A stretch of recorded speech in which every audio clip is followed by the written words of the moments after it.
अस्सलाम वालेकुम स्टूडेंट्स, उम्मीद है कि आप लोग खैरियत से होंगे।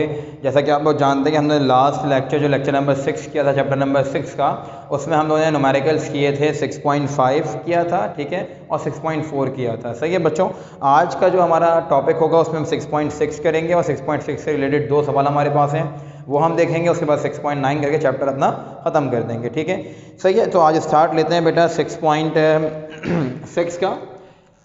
देखिए 6.6 जो है आपके पास वो कुछ इस टाइप का क्वेश्चन है कि 6.5 में आपको पता है हम क्या कर आए थे। 6.5 हमसे कहा था कि जो सरफेस ऑफ अर्थ से ऊपर की बात कर रहे थे कि सरफेस ऑफ अर्थ से आप गए थे हाइट पर, आपको हाइट दी हुई थी, ग्रेविटी निकालनी थी। सही है, लेकिन 6.6 में ग्रेविटी दी हुई है और एक बात और कर रहे हैं। देखो क्या कर रहे हैं, बाय डायग्राम समझाता हूँ मैं दोबारा से। देखो यहाँ पर ये समझ लो कि तुम्हारे पास ये क्या आ गया, एक सरफेस यानी कि स्फेरिकल सरफेस आ गई जो कि अर्थ को कर रही है रिप्रेजेंट। तुमसे पूछते बेटा सेंटर ऑफ अर्थ से, सेंटर ऑफ अर्थ से तुम कितना ऊपर जाओ, सेंटर ऑफ अर्थ से तुम कितना ऊपर चले जाओ कि तुम्हारे पास जो ग्रेविटी होती है सरफेस ऑफ अर्थ के ऊपर, वो उसकी value half of its value हो जाए। ठीक है, मैंने सरफेस ऑफ अर्थ से चलना शुरू किया है कि सरफेस ऑफ अर्थ से लेके सेंटर ऑफ अर्थ से लेके सरफेस ऑफ अर्थ का डिस्टेंस तो होता है RE। ठीक है, मैं मजीद ऊपर चलता गया,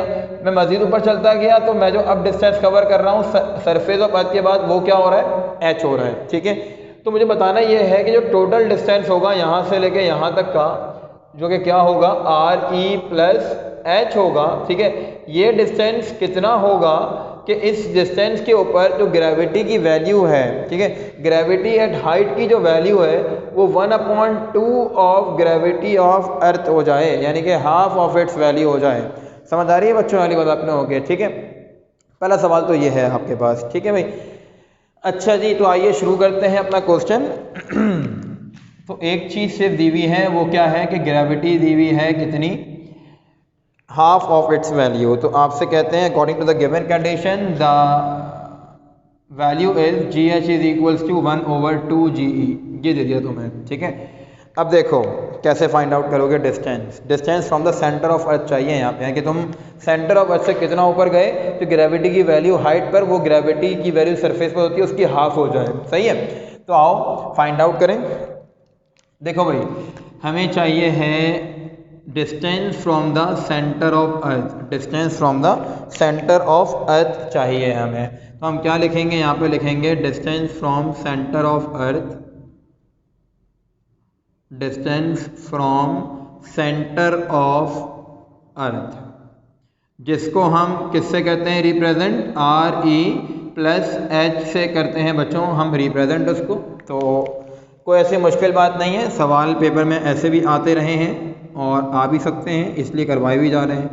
देखिए फिर वही बात कि ग्रेविटी जो होती है अर्थ सरफेस के ऊपर, एट अर्थ सरफेस हमारे पास जो ग्रेविटी का फॉर्मूला होता है, ठीक है, वो क्या होता है, G is equals to GME over RE square. क्या होता है बेटा, G is equals to GME over RE square होता है कि G is equals to GME over RE square. समझ आ गई बात ये वाली आप लोगों के? देखें भाई, और हाइट पे क्या हो जाएगा फॉर्मूला, हाइट पे हमारे पास फॉर्मूला बन जाएगा एट हाइट। एट हाइट हमारे पास फॉर्मूला क्या बनेगा, हम जानते हैं हमारे पास जो एट हाइट पे फॉर्मूला होता है वो होता है GH is equals to GME over RE plus H का होल स्क्वायर। यही होता है बच्चों formula, GH equals to GME over RE plus H का होल स्क्वायर। अब बात करते हैं ज़रा अकॉर्डिंग टू गिवन कंडीशन की। इसको मैं नाम दे देता हूँ इक्वेशन नंबर 1 का, इसको मैं नाम दे देता हूँ इक्वेशन नंबर 2 का। फिर मैं क्या लिखता हूँ, मैं लिखता हूँ कि अकॉर्डिंग टू गिवन कंडीशन हमारे पास जो कंडीशन है वो कंडीशन क्या है कि हमें चाहिए है ग्रेविटी की वैल्यू हाफ। ठीक है, यानी कि GH is equals to 1/2 GE। ये सिलसिला है, ठीक है भाई। यहाँ पे 2 क्या हो रहा है, डिवाइड हो रहा है, मतलब कि क्या हो जाएगा, मल्टीप्लाई। तो इन दिस वे हमारे पास GE की वैल्यू क्या बन गई, GE is equals to 2 times of GH। सही है, इसको यहीं छोड़ते हैं और फिर क्या करते हैं, फिर एक और काम करते हैं कि डिवाइड करते हैं इक्वेशन 1 को 2 से, इक्वेशन 1 को हम 2 से डिवाइड करते हैं। ठीक है, dividing equation number 1/2। Dividing equation 1 by 2 लिख देते हैं, एंड नहीं लिखते, ठीक है। Dividing equation 1 by equation number 2 we get, हमें क्या मिल जाएगा, हमें मिल जाएगा इस तरीके से कुछ कि जी ई अपॉन जी एच। अब देखो G M E upon R E square numerator हो गया, फिर साइन डिवाइड का, फिर denominator G M E upon R E plus H का होल स्क्वायर। डिवाइड के बाद फ्रैक्शन लिखी हुई है, यानी कि मल्टीप्लाई हो जाएगा साइन अगले स्टेप में, और उसके बाद फिर क्या होगा, उसके बाद हमारे पास फ्रैक्शन इन्वर्ट हो जाएगी, यानी कि G M E upon R E square multiply by R E plus H का whole square upon G M E. G M E से जी एम ई क्या हो गया, कैंसिल हो गया, ठीक है भाई। जी एम ई से जी एम ई हो गया कैंसिल। जी एच की वैल्यू क्या थी, सॉरी जी ई की वैल्यू क्या थी, 2GH। तो हमने क्या लिखा, यहाँ लिख देते हैं कि इसको मेंशन कर देते हैं कि बाई इक्वेशन 3। चलो मैं इसको लिख देता हूँ कि बाई इक्वेशन 3, ठीक है ना, ताकि बच्चों को आसानी रहे। ये लिख दिया इक्वेशन 3। तो मैंने यहाँ पे क्या चेंजिंग की कि जी ई की जगह मैंने लिख दिया 2GH। जी ई की जगह क्या लिख दिया बेटा, 2GH upon GH is equals to R E plus H का whole square upon R E square, right. अच्छा कैसे आ गया ये, तो मैं आगे हिंट देता हूँ कि हेंस बाय इक्वेशन नंबर 3 से हुआ ऐसा सिलसिला। अब देखें GH से GH भी कैंसिल हो जाएगा, ये भी GH, ये भी GH क्या हो जाएगा, कैंसिल। GH से GH क्या हो जाएगा बच्चों, कैंसिल, ठीक है। दोनों पे स्क्वायर लगा हुआ है तो हम होल स्क्वायर कर देते हैं, देखिए इस तरीके से लिख देते हैं। किस तरीके से कि 2 is equals to R E plus H upon R E का होल स्क्वायर। मुझे आर ई प्लस एच चाहिए, सही है ना, तो इस पर स्क्वायर लगा हुआ है, क्या करूँ, जाहिर है कि taking square root on both side. तो लिख देते हैं यहाँ पे taking square root on both side, क्या अप्लाई कर देंगे, स्क्वायर रूट अप्लाई कर देंगे। स्क्वायर रूट अप्लाई करने के बाद क्या होगा, देखिए ये हो जाएगा स्क्वायर रूट अप्लाई करने के बाद, यहाँ बन गया R E plus H upon R E का whole square is equals to √2 का स्क्वायर। ये स्क्वायर से रूट कैंसिल, क्या आ गया बच्चों, are E plus H upon R E.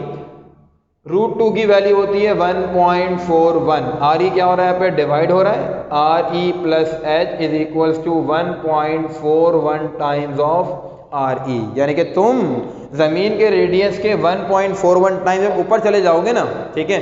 यानी अगर तुम कितना डिस्टेंस कवर करो सेंटर ऑफ अर्थ से, इतना डिस्टेंस कवर करोगे, वो तुम्हारा डिस्टेंस जो है रेडियस ऑफ अर्थ के 1.41 टाइम्स हो जाए, यानी कि ज़मीन के रेडियस से 1.41 टाइम्स बड़ा हो जाए, ठीक है। तो तुम्हारे पास क्या होगा कि ग्रेविटी की वैल्यू जो उस वक्त पहुंचेगी हाइट के ऊपर, वो एग्जैक्टली बराबर किसकी होगी, half of the value of gravity at the surface of earth के बराबर होगी, ठीक है।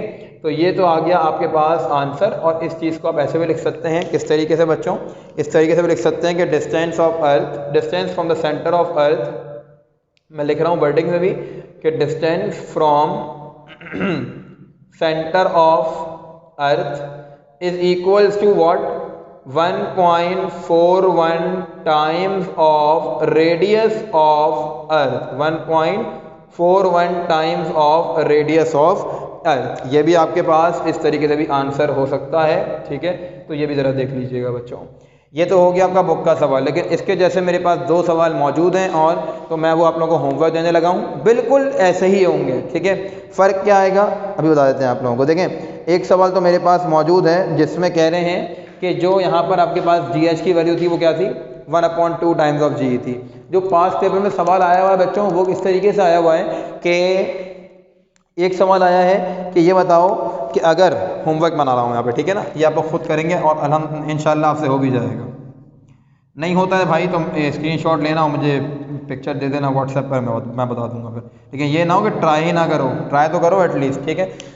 तो यहाँ पर आप अपना होमवर्क देख लीजिए, इस सवाल से रिलेटेड आपका होमवर्क जो होगा वो क्या होगा। देखें पहला सवाल यानी कि क्वेश्चन नंबर 1 कि में कहते हैं कि जो GH की वैल्यू है वो 1/3 times of gravity of earth है, कितनी है, 1/3 टाइम्स, ये लिख देता हूँ 1/3 times of gravity of earth, ठीक है। जो दूसरा सवाल होमवर्क होगा आपका, उसके अंदर क्या होगा बच्चों, उसके अंदर होगा कि ग्रेविटी की वैल्यू एट हाइट पर कितनी है 1/4 times of gravity of earth. ये दोनों सवाल पास पेपर्स के ही हैं। सवाल ऐसे भी आया है, ऐसे भी आया है और इस तरीके से भी आया हुआ है। ठीक है, अपने देख लीजिएगा असाइनमेंट्स में मौजूद होंगे, दोनों नहीं होंगे तो एक तो लाजमी होगा। ठीक है, तो आप मैं थोड़ी देर के लिए बेटा साइड पे हो रहा हूँ, इसका स्क्रीनशॉट लीजिए। डायग्राम बनाना ज़रूरी नहीं है, लेकिन समझाने के लिए अगर बनाई गई डायग्राम आप भी अगर बनाना चाहें समझने के लिए, बेटर अंडरस्टैंडिंग के लिए तो बना सकते हैं। ठीक है, इसका स्क्रीनशॉट लीजिए, फिर हम नेक्स्ट क्वेश्चन करते हैं बच्चों। आई होप सो कि आप लोगों ने स्क्रीनशॉट इसका ले लिया होगा। इसके बाद हमारा जो सवाल है 7 और 8 तो हम पहले लेक्चर में कर चुके थे, सॉरी पहले लेक्चर बोला, जो न्यूमेरिकल हमने स्टार्ट लिया था हम उसमें कर चुके थे। ठीक है, न्यूमेरिकल का जो लेक्चर पहला था हम उसके अंदर 7 और 8 कर चुके थे, जो कि क्वेश्चन नंबर 1 के टाइप के सवाल थे। सही है, अब जो हमारा आखिरी सवाल है इस चैप्टर का वो है बच्चों 6.9 और उसका एक होमवर्क भी है, तो वो भी आप लोग कर लेंगे तो हमारा इस तरीके से चैप्टर नंबर 6 थ्योरेटिकली भी और न्यूमेरिकली भी जो है वो ख़त्म हो जाएगा। सही है, आज के दिन इंशाल्लाह। तो अगला सवाल हमारा है बच्चों 6.9। आसान सवाल है, कोई ऐसे मसले की बात नहीं है। हालांकि 6.9 जो है वो वेटलेसनेस का सवाल है, अगर हम छोड़ भी दें कोई ऐसा मसला नहीं है, क्योंकि हमने थ्योरी उसकी पढ़ी नहीं है तो हमें सब फॉर्मूले उसके याद ही नहीं होंगे। तो बस फिर एक काम ये करते हैं कि हमें करने की ज़रूरत ही नहीं है उस सवाल, क्योंकि जब जिस टॉपिक के क्वेश्चन जो हैं वो जो टॉपिक नहीं शामिल, उसके न्यूमेरिकल भी नहीं शामिल, उसके MCQs भी नहीं शामिल। ठीक है, फिर भी हमने आपको जब एक्स्ट्रा न्यूमेरिकल्स करवा दिए थे ताकि परेशानी की बात ना हो कोई कि सर आपने ये वाला सवाल नहीं करवाया या ये वाला सवाल नहीं करवाया। तो 6.9 मैं इसलिए नहीं करवा रहा क्योंकि मैंने टॉपिक पढ़ाया ही नहीं है वेटलेसनेस इन सैटेलाइट का। सही है भाई, तो यहाँ पर आपका चैप्टर नंबर 6 जो है वो ख़त्म हो गया और इसके बाद हम चैप्टर नंबर 2 स्टार्ट लेंगे और इसके MCQs को और सवाल देख लेते हैं बच्चों कि और कोई ऐसा क्वेश्चन तो नहीं है जो हमने आपको नहीं करवाया हुआ हो। 2-3 सवाल इसके अंदर मौजूद होंगे आपके क्या कहते हैं होम असाइनमेंट के अंदर, जिसमें आर्टिफिशियल ग्रेविटी है और वेटलेसनेस इन सैटेलाइट है, लेकिन अनफॉर्चुनेटली अब वो सिलेबस का हिस्सा नहीं है तो हम उसको नहीं कर रहे। सिर्फ 2 सवाल ऐसे हैं जो हमने नहीं किए, एक है पास पेपर से सवाल ऐसा ही क्योंकि आपके असाइनमेंट में सवाल है जो डिपेंड करता है इन 2 टॉपिक्स के ऊपर। तो बेटा बस आज के लिए इतना ही काफ़ी है। इंशाल्लाह हम नेक्स्ट क्लास में अपनी चैप्टर नंबर 2 शुरू करेंगे और चैप्टर नंबर 2 जो है वो बड़े अच्छे से देखिएगा, सुनिएगा, क्योंकि बड़ा इंपॉर्टेंट चैप्टर है, काफ़ी कुछ उसमें भी रिड्यूस हो गया है। एक पूरा टॉपिक जो है एडिशन ऑफ वेक्टर्स का, उसका बहुत बड़ा पार्ट था, उस अहमियत का हामिल था वो बड़ा पार्ट, लेकिन अब वो अनफॉर्चुनेटली इस चैप्टर में नहीं है तो हम उसको नहीं पढ़ेंगे एडिशन ऑफ वेक्टर्स को। हम स्टार्ट लेंगे पहले टाइप्स ऑफ वेक्टर्स से, फिर इंशाल्लाह हम स्टार्ट लेंगे आगे जाके multiplication of vector, division of vector, फिर हम प्रोडक्ट ऑफ 2 वेक्टर्स करेंगे, फिर आगे और भी टॉपिक्स हैं वो हम निपटाएंगे बारी बारी अल्हम्दुलिल्लाह।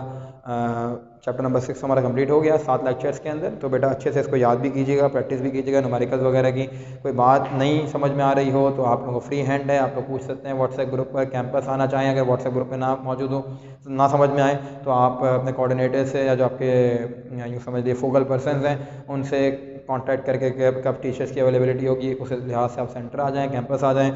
ठीक है, कोई ऐसा मसला नहीं है। तो आज अपनी क्लास हम यहीं ख़त्म करते हैं। अपना ख्याल रखिएगा। अल्लाह हाफ़िज़।